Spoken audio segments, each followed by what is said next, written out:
What's up, YouTube? Today we're looking at this bad boy. It is the United States Navy Mark II.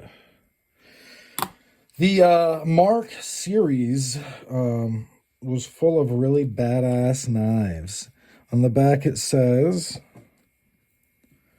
Nord 6581 BM Company. Huh.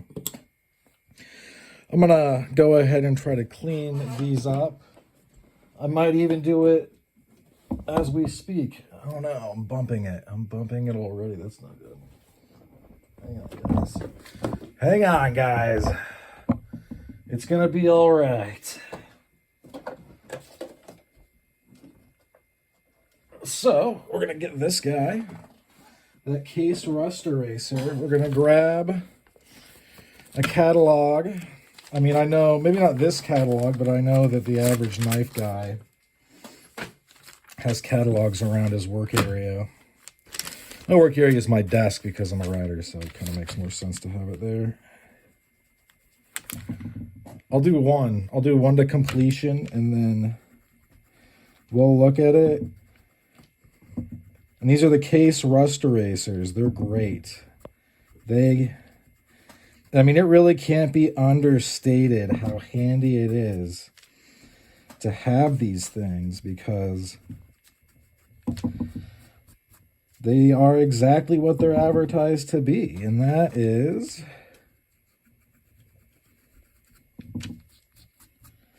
see, we're getting there.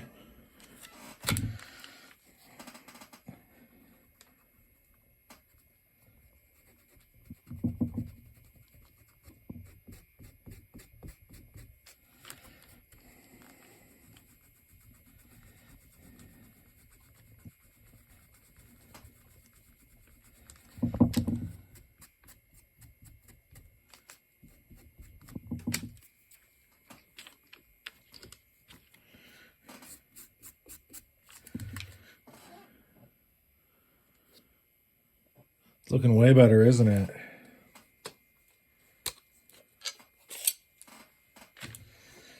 So this. It is a bayonet. You find whatever this hooks into. I'm assuming a M16, either A1 or A2.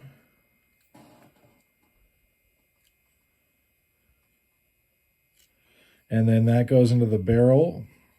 That's stud, and this goes into the actual bayonet stud. And you get this off. It actually clicks on. This is the release. Obviously, I don't have that. Oh, it's the US M5A1. The AK1. I actually don't know what this fits onto.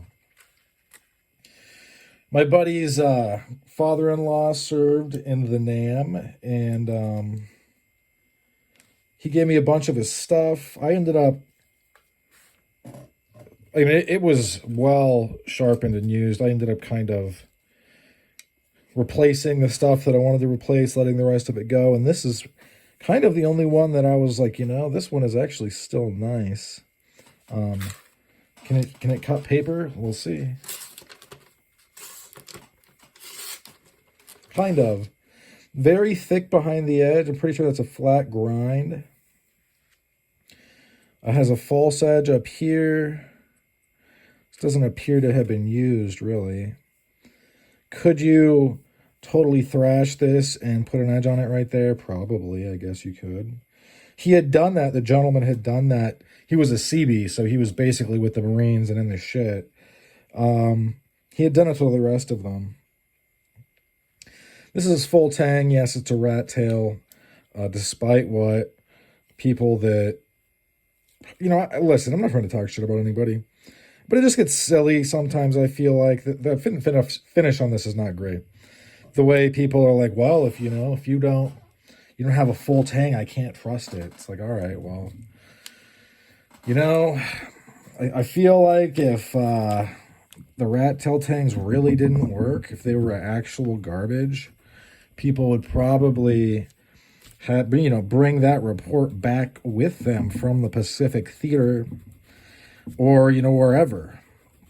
I'm pretty sure that the Fairbanks fighting knife, the wasp-shaped handle-looking one, as it's called, I believe it's the Gerber Mark III now, or Mark IV.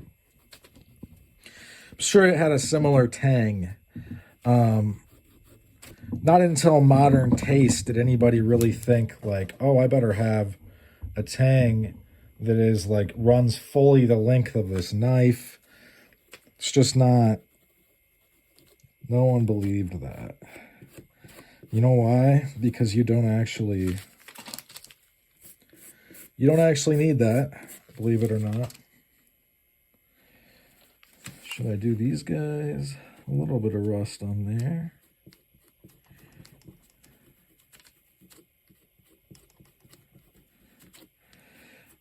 Not bad, though. I think I'll leave it at that. Very cool stuff. I've been meaning to bust this out and clean it up. Don't know why I stumbled or what made me stumble onto it this morning, but you can see it has a drainage hole, which would have been useful in any amphibious environment. Belt carry stuff. Yeah, so this is going to be something that, hang on, I'm going to throw this away so it doesn't, I don't accidentally bump it and it gets super gross stuff. What is that? The catch-all, the COKT catch-all. A Nessmuck looking knife.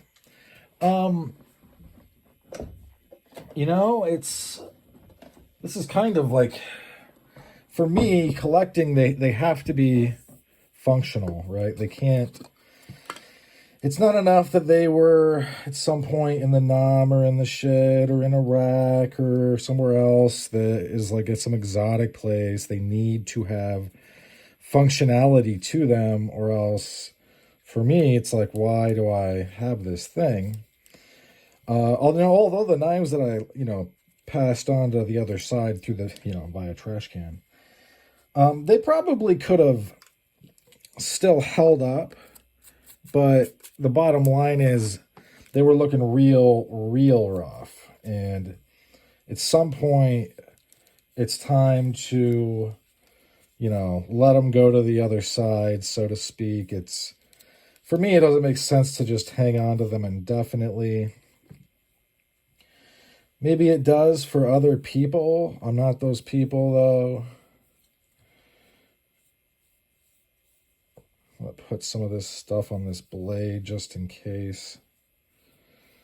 Whatever weird powder-like coating isn't sufficient.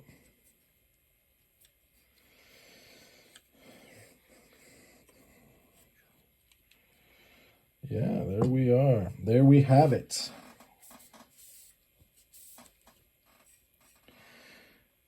And although this wouldn't float through paper, believe me when I say it's sharp. We'll try again. We'll give it another try.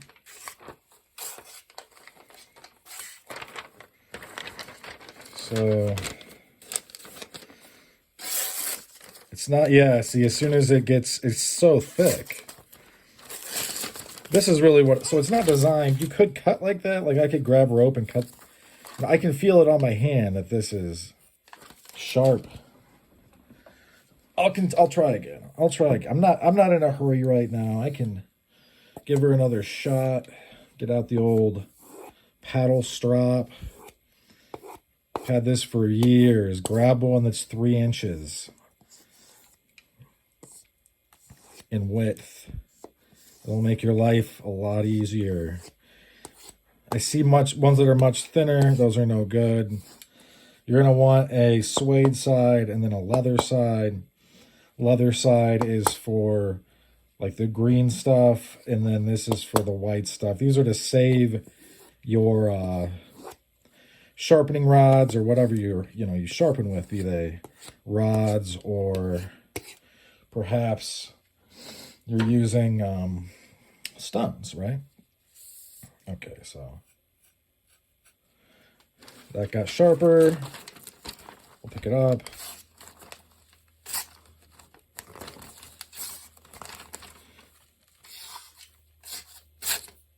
Okay, there we go.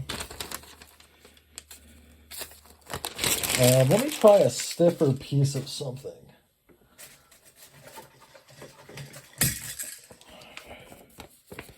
This is from Bald Bros. If you don't know about them, check them out.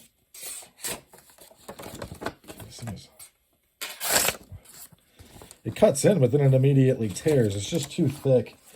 And obviously, this is a thrusting instrument. So does it go in? Yeah, it does.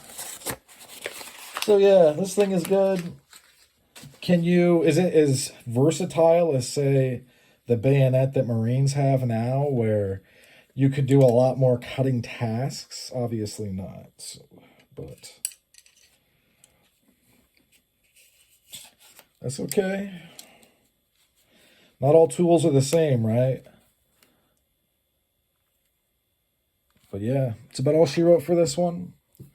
Thanks for sticking with me to the end. Hope you folks have a great rest of your day. Bye now.